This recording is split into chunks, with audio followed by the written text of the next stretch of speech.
Hey guys, welcome back to the channel. Look, good morning from Tokyo. It's about 9:48 p.m. 9:48 a.m. See, I'm still waking up here in Japan. And I rolled over in bed, and as is the case many times these days, I saw on my smartphone a new trailer is up. It is Dune official trailer, Dune Part 3. Really looking forward to this. So many questions. How is Duncan still alive? All these things, guys, we're just going to get into it. I'm not expecting the trailer to answer all my questions, but why is Duncan still alive? Let's go.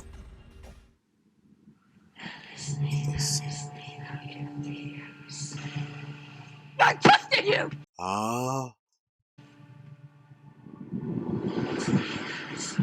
Here we go again. You promised me that you would never take power. Cinematic beauty. Oh.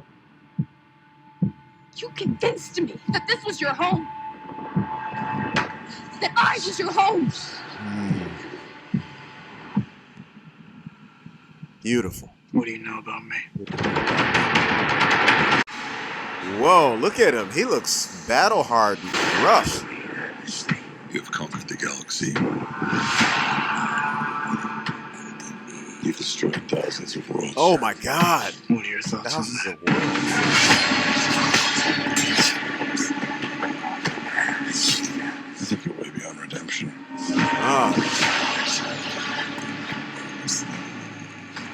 Why are you here? Why are you here? To deliver a peace proposal. Peace is a good thing. Peace is a good thing. Why should I refuse? Look at that. Whoa. Whoa. Because it's meant to destroy you. He's back. Okay. To strike at the core of imperial power. You intend to kill Paul? Regime change. Regime change. Idiot. You have just signed our death warrants.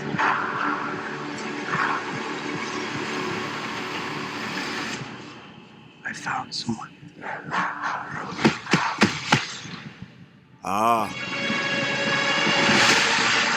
It's December.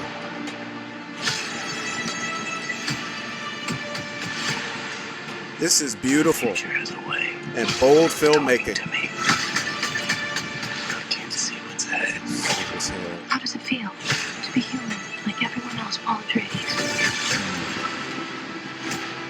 Experience the epic conclusion. You have no fear, do you? I fear dishonor.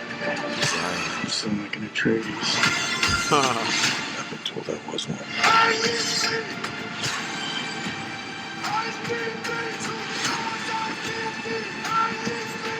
Wow.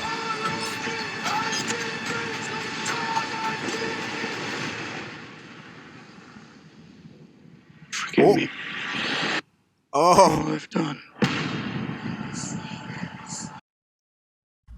Oh my man, guys, that looks awesome. That looks awesome, and I don't mean that in a very adolescent fanboyish way.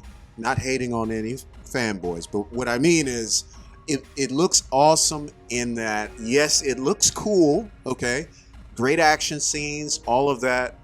I that's what I come to expect from the Dune films, from this director, right? But it looks awesome also in the drama and in the deep existential crises, right? About what it is. Can I be a good man, a good person in this world that's changing? I don't know if you guys know, if you're first time to this channel, I'm a missionary, 17 years in Japan, serving as a missionary Bible teacher. I also use this art studio, my art studio, to teach art and the true divine origins of it, you know, and of creativity, which in turn is, you know, connects to people's value and worth, which is an issue here in Japan, high depression rate. But that's why, you know, I'm drawn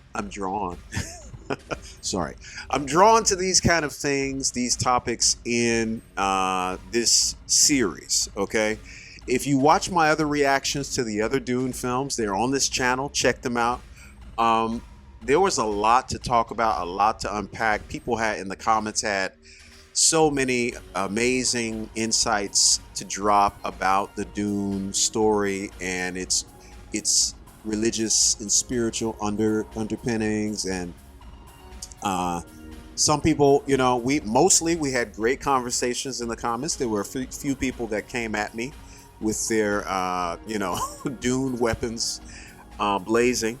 I love the films. I had nothing negative to say about them at all. It's more so when I watch the films, just kind of analyzing and looking through the lens of a missionary, because the missionary is spiritual, of course, as a Christian, but also culturally minded, because you're giving a large portion of your life to live in other countries. So that's one of the other things that I think is so awesome about this series, and I see again in this trailer, is the feeling of, yes, this is totally a different world. I mean, this director and Robert Eggers as well, they have the same skill.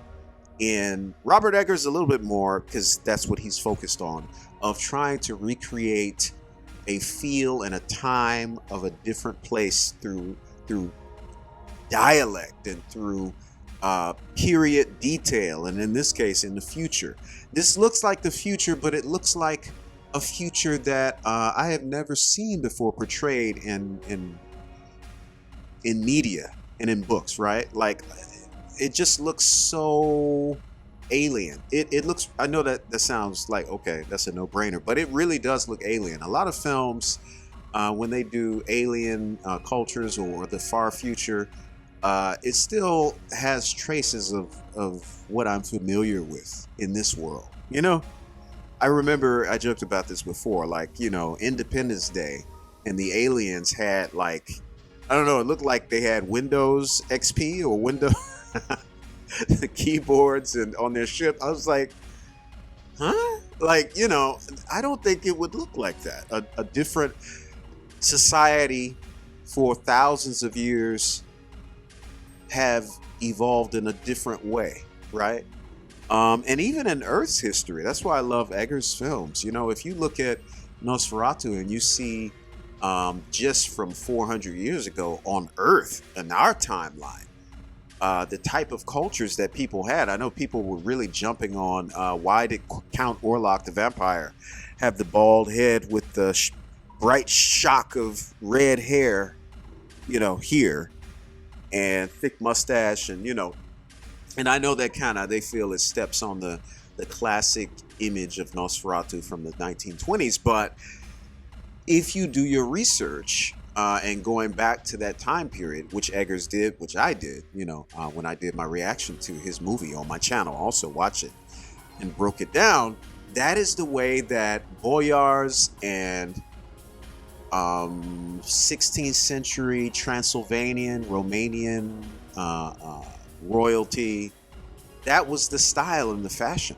back then. That's how they looked, in the ancient world, all around the world, mustaches and beards were a thing. That was a symbol of masculinity, but that hair, shock of hair like that was like, I looked up the illustrations from that time period, and I was shocked that it looked just like Count Orlok in the film. Just, his, clothing and costume was all black, of course, but yeah, it was the same, deal with the long sleeves, like impossibly long, impractical sleeves that go almost to the floor, meant to convey royalty and decadence, right? Anyway, back to Dune. So I, even in this trailer, I just see that again, like, but some mysteries. Like, I'm glad to see that Duncan is not just some zombie walking around, because somebody said in one of my other reactions to a previous trailer for this, they called him some term. They say he's a whatever now. I can't remember the word, but when they said that, part of me was like relieved. Okay, it's really him. It's not a dream. Okay, he's really in it again. I like that character. But the other half of me was scared, like, oh, I hope he's not like some mindless robot or zombie, revenant. But clearly he has his mind intact, maybe born again, because of his mindset. But he may have been like that already. We didn't see enough of him in the movie to hear what his deep musings on life and existence and things like that. Like we're getting in the trailer. I feel like in the trailer we're getting more of his inner self than we did in the entire, movie's length of the past films, right? I like how they portrayed him. He seemed like to be a man of action, a man of culture. He was able to connect with the peoples on Dune, right? But I said Dune just now because I was struggling to come up with the original name of the planet. I forgot the name. But yeah, let me know in the comments if you remember. And if you tell me in the comments, of course you remember. But anyway, also, man, just the visual scope of the film. Oh my God, it's I love Star Wars. I love it to death, especially the old ones. Some of the new stuff I like. But I feel like this is like Star Wars for adults. And when I say that, I mean that in the sweetest way possible, because Star Wars, which originally envisioned as an homage to serialized space, what are they called? I forgot the term. But George Lucas grew up watching these. He and Steven Spielberg grew up watching these. Same deal as Indiana Jones as well. Watching these serials at the movie theater, I think weekend to weekend. Space operas, right? Subgenre of sci-fi. I love space operas, but the Star Wars was an homage to those, not simply another space opera. It's an homage to them. That's why they had the intro with the title and story going up. That's why it started with episode 4, right? Because it's like he wanted to give you the feeling like you just went to see a new serial, another chapter at the movie theater, and maybe you missed the last one. A lot of people do that, even today, right? They'll go see another movie. I know one of my students went to see, here in Japan, she went to go see The Mandalorian and Grogu. I was like, you went to see that? She said, yeah. I was like, did you like it? Yeah. I was like, have you seen any of the other stuff? No. People still do it, So anyway, my point is that it's an homage to that. So it has a sweetness to it, and an endearing, slight whimsy. I know Empire Strikes Back is dark, but it has a slight whimsy to the whole feel. Right, a long time ago in a galaxy far away. That's done on purpose. Okay, so when I say that Dune is made for adults, I don't mean that as a slight against Star Wars. I think that's working in its favor. That's what it was made and designed and packaged to be, and I love the mess out of that. Okay, I love it. But Dune feels like Star Wars. It is a space opera. It's a space opera without the homage. Okay. Because it was written at a time when there's no need for an homage, because the space opera sci-fi boom, golden age, was still happening, right? I believe Dune was written in the 60s, right? That was still 1940s, 50s, 60s. That was still that kind of era of pulp and sci-fi and space opera, when they were really branching out and, honing in on what type of sci-fi they want this one to be. There's hard science. There's space operas, right? There's planetary romance, right? Didn't know I knew about that, did you? That just took my fire away just right now, that gnat. I was on top of the world for a moment. But anyway, you guys tell me, for those of you who are more detailed with this, would you consider Dune a space opera or planetary romance? You tell me. Okay. So anyway, I feel it's, well, I won't say. I want to hear what you guys have to say. And then if you comment, I'll comment as well in turn and let you know what I think. Also, what I love about it is Robert Pattinson. He is quickly growing to be one of my favorite actors. I had to say it like that. Okay. You probably know why I say it like that. Okay. he's growing to be a thespian, right? He is the type of actor that sinks himself into every role. He's somebody different in every role these days. I love that. I love that. I mean, who would have known that this guy from Twilight, who was sparkling all the time, would end up being not simply a heartthrob. I thought that he was that was his fate. He was designated to heartthrob actor territory and stay there. That's what I thought he would be, and that's okay. Look, if you want to do that, you want to be that. That's the height of your aspirations, to make others perspirate. That's okay. But this guy loved the Batman. Loved his turn in what is it? The King. His portrayal of the French prince, the Prince of France, right, against King Henry, which ironically, right, they're both actors are in this movie too. His portrayal of that prince was so funny, but so just like peculiar, and you could see that it was something that took some effort and some study to sink into that, you know. And the controversial, just the ending, the way that all played out. If you know, you know what I'm talking about. I was like, what? But I could see someone like Pattinson saying like, okay, I like the way this ends. That this is one of the reasons I want to play this part. Okay. And then High Life, right, which is on this channel but in the membership. Okay, High Life, the sci-fi story. He and other, I won't say what they are, but they are sent out on a mission to save the Earth, right? And that sounds like powerfully dramatic, high-octane film, but it's the opposite of that. Very beautiful, understated, thoughtful. It's very artistic. It has action scenes, but sometimes some of those action scenes have like no sound, right? Because it's in the vacuum of space. It's just, that was something that someone actually asked me to watch on the channel. Okay. And I'm glad that I made that tier, that membership tier, because I don't think I ever would have seen that film otherwise. So thank you so much, Lewis, if you're still around. So yeah, I like that he's in this, and once again, he looks like he's playing somebody totally different. You know, I really love that. I love method actors, you know. So yeah, this is cool. Anything else? Yeah, it's heartbreaking to see what's happened, right, to Paul.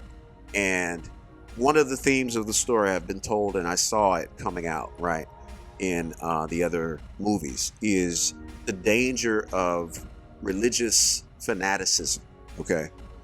And this was some of the points that people were in contention with me about, you know, in the comments, because they were really zoning in on Christianity, you know. And I was like, okay, you know, there's arguments to be made, but you do have to remember that the foundation of it and who started it, Jesus Christ, was the exact opposite of anything that you see in Dune and even what people have tried to make Christianity to be through war and things like that. I mean, Jesus went out of his way to say, this is not who I am. This is not what I came to do. Even at the point of crucifixion, as he stood in front of Pilate, right? He said, look, my Father has the power. He's the one that's given me over to you. Okay, so that's not what I'm here to do. If that was, he says, my disciples would have fought to save me, right?